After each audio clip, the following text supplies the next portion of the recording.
the evidence analysis that's going on right now of the abductor's outfit.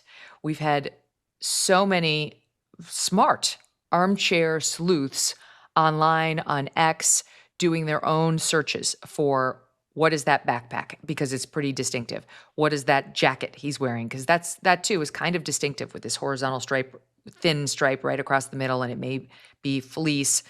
And it seems like people have figured out that backpack may be an Ozark Trail hiker backpack.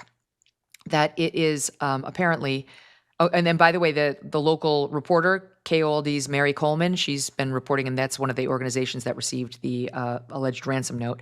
She reported that indeed a law enforcement source close to the case says they are familiar with this brand of Ozark Trail hiker, and they are looking into it. They're looking into other brands as well, but they've got their eyes on this one. And this was one that the online sleuths came up with almost immediately. It's cheap. They sell it at Walmart, including the Walmart in Tucson, the Tucson Walmart Superstore, where you can get it right now for $10.88. So it's cheap. It's $11. And that dovetails pretty well with, I think, every one of your conclusion, which was this was not some super trained hitman, high budget operation.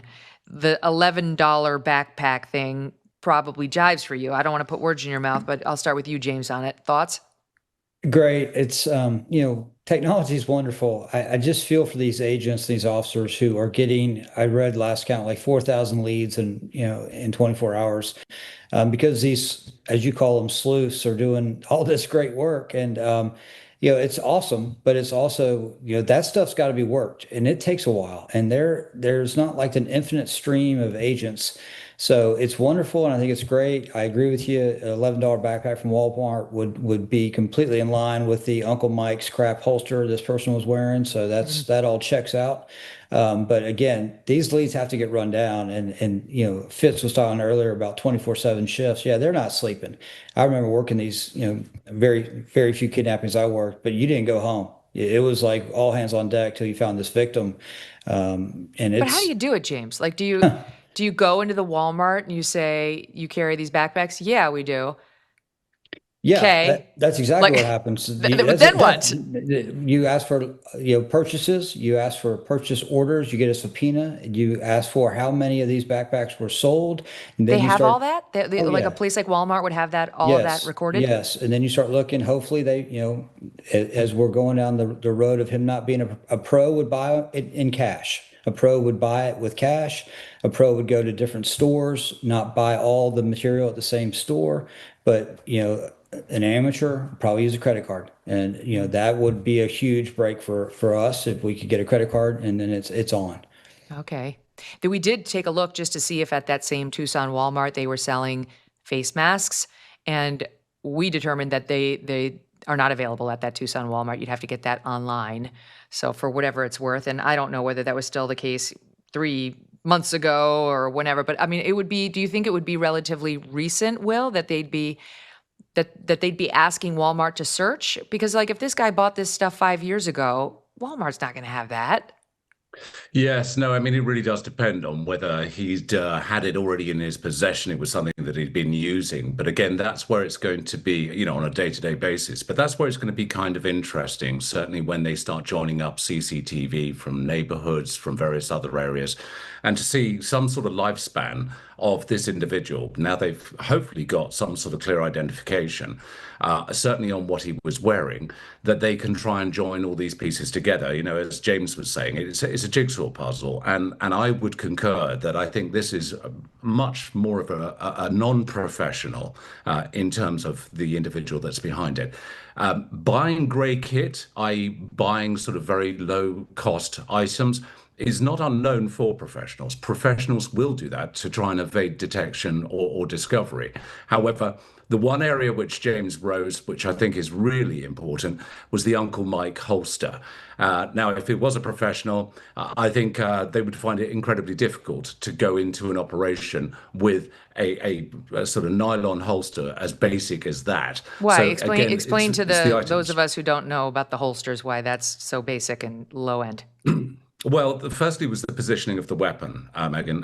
This weapon was overt. It was not concealed, and more often than not, anybody who's used to carrying a firearm will be used to concealed carry, or certainly have sufficiently good quality holsters. Because you only have to use anybody who uses a firearm will know if you have a cheap holster, that's going to wear out, or it's going to let you down in some shape or form. So, again, having that cheap holster indicates that this individual may not necessarily be well practiced or well versed and have had a lifespan of using firearms. Because more often than not, as much as you invest in the weapon, you're also investing in the ancillary and auxiliary equipment that you use with it. Okay, so pretty much everything about him looks cheap. I mean, we looked it up, and it was like the Luigi backpack that he used when he killed allegedly the CEO of United Healthcare, Brian Thompson. It was like $300. It was high end. He came from a rich family. And we're seeing so far what we believe is the opposite of that, with clothing that didn't look expensive, a backpack that you can get for $11. The ski mask, for what it's worth, retails right now. If you order it today, you can get it between February 20th and February 27th for $3.12. So that's another, low end item that he appears to have used. And if this is the guy, I want to ask you guys for your thoughts on the new videotape that may or may not be related. But before you got here, we talked about how, like, even though there are some apparent differences between the alley guy who's got two backpacks, we've been calling him Pac-Man, and the actual abductor, like the actual abductor to us looks a little thicker than Pac-Man, a little like fatter or just stockier in the legs and in the rear end in particular. But who knows? Because abductor man could have had a few more layers on. We don't know. But we are told that this video of Pac-Man took place in the wee hours of the morning, we believe post the abduction of Nancy Guthrie, and that it happened 5 miles south of Nancy Guthrie's home. By the way, at least the guy who posted it on X, Nerdy Addict, described this as it was submitted to him as a tip. And the person did also submit it to the FBI. And this person is shown trying, this is the description that he got, to unlock a side gate. To unlock a side gate. I guess I shouldn't say that it happened after Nancy. They say it has no timestamp. We just know, quote, early morning hours of February 1st, which is when she was stolen. So your thoughts, you guys, on the odds of this being like another criminal potentially in the area with the backpacks in a similar outfit, and we thought we saw a possible weapon in his right hand jacket, his zippered pocket. Maureen was suggesting she thought she saw that. Anyway, not confirmed, but a speculative possibility. I thought I saw a timestamp. Maybe you should play that video again, but I thought I saw a timestamp in the bottom right, and it was saying 1:53 a.m. on February the 1st. Okay, we'll have to go back and look at that. If that's true, how can he possibly be in two places at one time? Hard to do. Very Well, hard but to it do. also assumes that the camera was set on the right time. Correct. And that's an excellent point. And, I've seen so many not set on the exact right time zone. They didn't factor in leap year. It could have been off, and that can easily explain it. It's that's quite a good lead that someone needs to find out who that person is. And he's definitely worth a really strong investigative interview. I think Fitz wanted to comment, but I was laughing when Will was talking about the Uncle Mike thing. I just want to go back to the holster. Yeah. So we call it that because that's a very cheap holster that you would usually see like a hunter purchase for a big revolver, and that one right there, yeah, that's for a big revolver, like a 6-inch, 8-inch barrel. And what's happened here is they've stuck a semi-auto smaller pistol into this thing. And it's so haphazard. It reminds me very much of like where I live, where a lot of people carry what we call open carry, and it's like a cowboy. Like it's insane, and it looks like that. The pistol doesn't match the holster. It's like total amateur hour, and you just kind of, well, most of us, we just kind of laugh about it, and then I leave and get away from them because they're dangerous. But yeah, that's why I was laughing at that. Just FYI, James, my team is confirming. Yes, it says 1:53 Mountain Standard Time on February 1st, 2026. That's the timestamp on there. And again, now I don't trust any of these times at this point, but the sheriff said at 1:47 a.m., the Nest cameras were disconnected at Nancy's, and at 2:12 a.m., they alerted image detected. And he said, could have been a man, could have been an animal, 2:12. Now, TMZ is reporting that it was 2:12 a.m. that the abductor tried to get in, as we saw, or tried to cover up the Nest Cam and did all the stuff, the guy with the face mask. That's 2:12 a.m. I haven't confirmed that independently, but that's what TMZ is reporting, that was at 2:12. This is 1:53 Mountain Standard Time. So I don't know, could you, if you take the 147 Ring camera disconnected out of it, which I will say for the record, my team, some of whom have Nest cameras, have told me, whatever, Rings or Nest, that sometimes they go offline and you get that. Sometimes the camera will say offline because whatever, you have an internet hit, etc. In any event, 1:53 to 2:12, what's that, 7, 12, 17 minutes. I don't want to do the math. It's 7 plus 12, which 19 is minutes. 19. Thank you. Megyn, can I tell you, on the that could be task enough force time. on the task force wall, there's a big whiteboard, probably digital, and they have the times exactly lined up what they are.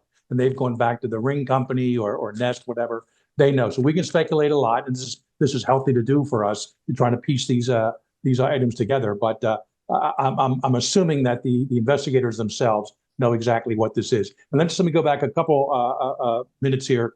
In the Unabomb case, agents went out to every single junkyard in the country. Now think about that. Trying to find the components of the devices, the IEDs, improvised explosive devices, the bombs the Unabomber was sending through the mail. And some of these, certainly in rural areas, some guy just has his backyard and that's a junkyard. But agents wound up tracking down every single, because a lot of people don't know that, but before he was called Unabomb or Unabomber, he was called the junkyard bomber because all the devices were handmade or picked up from loose structures. Then when the manifesto came in and the letters or the bombs were addressed to people, it took them not too long to figure out all that information is coming from the Who's Who book in libraries. This is pre-internet. Remember, as a kid, the biggest book in the library was always Who, Yeah. Who's Who's. You couldn't check it out. It was just a reference manual. FBI agents went to every single library in the country trying to get information. Hey, who's coming in? Who's looking at these? Who's paging through them? Looking, here's the composites. Look, anything like this. And interesting, a lot of the university libraries would not help at first, but once a professor got bombed and seriously injured Yale University and other universities, they said, "Oh, FBI, come on back. We think we can help you now." Wow. That's just a side story there, but it just shows crazy. you that and that's pre-internet, and that just shows you they'll go in person and do this. And there are agents all over the country now fanning out, looking at these different places where these are sold in an attempt to determine the provenance of the mask, backpack, everything we're talking about. International disputes, inflation, rising national debt, digital currency. There's a never-ending list of reasons gold has risen over 700% in the last 20 years. And a never-ending list of reasons smart Americans diversify a portion of their savings into precious metals with Birch Gold Group. Gold can thrive during uncertainty, which is why it's a crucial part of a balanced strategy. It gives you peace of mind, given all the events that could impact the U.S. economy. See if holding gold in a tax-sheltered retirement account is right for you. Birch Gold can help you convert an existing IRA or 401k into an IRA in gold. Just text MK to the number 989898 to receive your free info kit on gold. There's no obligation, just useful information. With an A+ rating from the Better Business Bureau and tens of thousands of happy customers, consider letting Birch Gold help you diversify with gold, so you too can have peace of mind regardless of the uncertainty. Text MK to 989898. Thanks so much for watching. If you like what you just saw, hit the subscribe button for more clips and full episodes.